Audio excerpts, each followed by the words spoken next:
अस्सलामुअलैकुम दोस्तों क्या आप जानते हैं ऑन और ऑफ के लिए इसी सिंबल का इस्तेमाल क्यों किया जाता है। और ये तो आप जानते ही होंगे कि क्रिकेट में 3 ही स्टंप्स का इस्तेमाल क्यों किया जाता है। और क्या आप जानते हैं इस रैट को गोल्ड मेडल क्यों दिया गया है। आज की वीडियो में आप ऐसे इंटरेस्टिंग और इन्फॉर्मेटिव फैक्ट्स के बारे में जानेंगे और जिन्हें जानकर आप पहले से ज़्यादा जीनियस और स्मार्ट हो जाएंगे। दोस्तों मेरा नाम है उस्मान रज़ा और आप देख रहे हैं उस्मान रज़ा फैक्ट्स।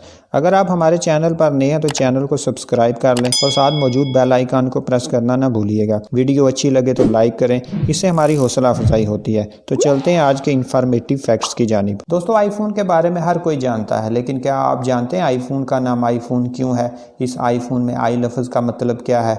आईफोन तो बहुत सारे लोगों के पास है, लेकिन आईफोन में आई लफ्ज़ का जो मतलब है वो बहुत कम लोगों को पता है। लेकिन जब आप आईफोन का ऑफिशियल विकीपीडिया पेज देखोगे तो आपको मिलेगा कि अकॉर्डिंग टू स्टीव जॉब जो आई लफ्ज़ होता है, जैसे आई मैक, आईपोड, आईफोन, आईपैड, तो इसमें आई लफ्ज़ का मतलब होता है internet, individual, instruct, inform, inspire. IPhone के इतने ज़्यादा मतलब होते हैं, कोई एक मतलब नहीं होता है। यानी आईफोन का मतलब होता है individual phone, internet phone, instruct phone, inform phone और इंस्पायर फ़ोन। दोस्तों क्या आप जानते हैं पावर के लिए इसी सिंबल का इस्तेमाल क्यों किया जाता है। आपने बहुत सारे इलेक्ट्रॉनिक इक्विपमेंट देखे होंगे जिनमें इनको ऑन या ऑफ करने के लिए इसी सिंबल का इस्तेमाल किया जाता है। लेकिन क्या कभी आपने सोचा है कि आखिर इस सिंबल का इस्तेमाल क्यों किया जाता है और क्या आप इसके छुपे हुए मतलब को जानते हैं। दोस्तों शुरू में तमाम डिवाइसेस में इसी सिंबल की जगह पर प्रॉपर ऑन और ऑफ लिख कर समझाया जाता था, लेकिन इसके साथ सबसे बड़ी प्रॉब्लम स्पेस को लेकर हुआ करती थी, क्योंकि छोटी डिवाइसेस या फिर रिमोट कंट्रोल पर इतनी जगह नहीं होती थी कि इन पर इतना ज़्यादा टेक्स्ट लिखा जा सके। और यही वो वजह थी जिसको हल करने के लिए सबसे पहली बार साल 1973 में स्विट्जरलैंड में मौजूद एक non governmental international standard organisation international electrotechnical commission ने एक ऑफिशियल डॉक्यूमेंट रिलीज किया था जिसका नाम था graphical symbols for the use on equipment.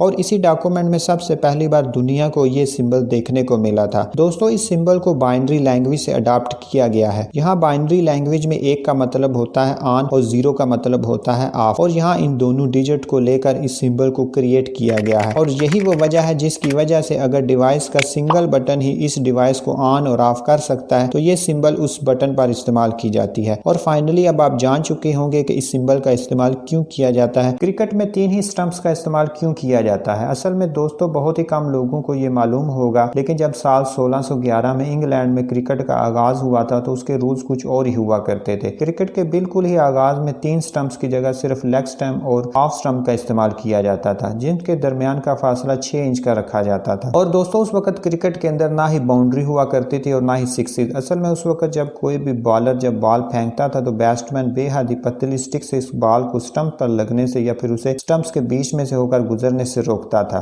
लेकिन आगे चलकर जब 1709 के आसपास ये स्पोर्ट इंग्लैंड के अलग अलग स्टेट्स में पहुंचा तो उसके रूल में काफी तब्दीलियां की गई थी। इसी के तहत सबसे पहली बार इस स्पोर्ट में साल 1709 में रनिंग को शामिल किया गया था। अब सिर्फ बैट्समैन का काम बॉल को रोकना ही नहीं बल्कि इस स्टिक से बॉल को हिट करके दौड़कर रन लेने का भी था। लेकिन दोस्तों यहाँ पर सबसे बड़ा ट्विस्ट ये था कि किसी भी बैट्समैन को 1 रन मुकम्मल करने के लिए नॉन स्ट्राइकिंग एंड पर पहुंचकर इन दोनों ही स्टंप्स के बीच अपनी इस स्टिक को डालना पड़ता था। अगर स्टिक से पहले बॉल विकेट के बीच में से होकर गुजर जाया करती तो वो बैट्समैन आउट माना जाता था। असल में उस वक्त 1709 में आज के वक्त की टेक्नोलॉजी मौजूद नहीं थी, जिसकी वजह से अगर बॉल काफी तेज स्पीड से स्टंप्स के बीच में से होकर गुजरा करती तो दूसरे खिलाड़ियों को पता ही नहीं चलता था कि बैट्समैन आउट हो चुका है कि नहीं। 1 रन को मुकम्मल करने के लिए क्योंकि बैट्समैन को अपनी स्टिक को बार बार इन दोनों स्टंप्स के बीच डालना पड़ता था, तो यहाँ पर इस मुश्किल को खत्म करने के लिए तीसरी स्टंप्स को मुतारिफ करवाया गया था। दोस्तों अगर आप भी मेरी तरह पायरेट्स ऑफ कैरिबियन के फैन हैं या फिर समुद्री लुटेरों की खौफनाक कहानियां अगर आपका ध्यान भी अपनी तरफ खींच लेती हैं, तो आप भी जानते ही होंगे कि कई समुद्री लुटेरे अपनी एक आंख को हमेशा स्पेशल आई पैच से ढके रखते थे। लेकिन क्या आप एक आंख के ढकने के पीछे की वजह जानते हैं?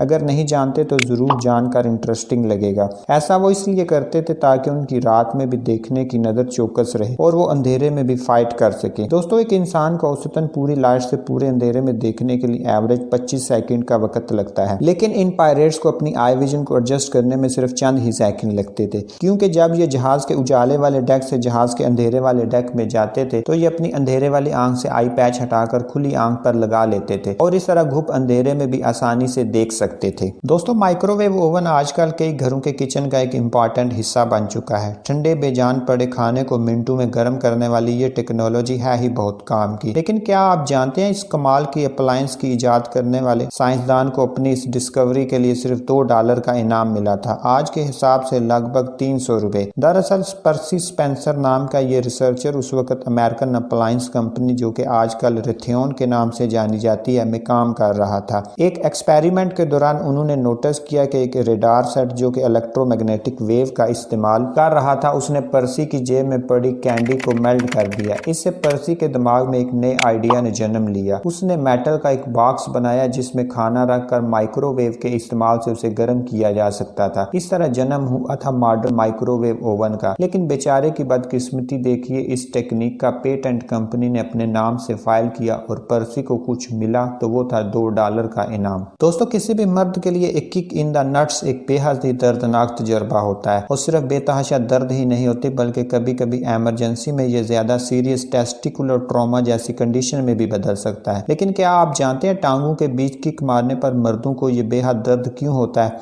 दोस्तों, हमारे जिस्म के बाकी हिस्सों में तो नर्व्स फैली हुई होती हैं, लेकिन इंसानी जिस्म के ये प्राइवेट पार्ट्स मसल्स और बोन से प्रोटेक्ट नहीं होते हैं और यही वजह है कि एक किक इन द नट्स किसी भी मर्द के लिए खुशनुमा एहसास नहीं होता है। जहां हम लोग वायरस कर रहे हैं तो मैं आपको एक हैरान कर देने वाले फैक्ट के बारे में भी बता दूं कि अंटार्कटिका और साइबेरिया में जमे बर्फ के नीचे बहुत सारे खतरनाक तरीन वायरस पाए जाते हैं।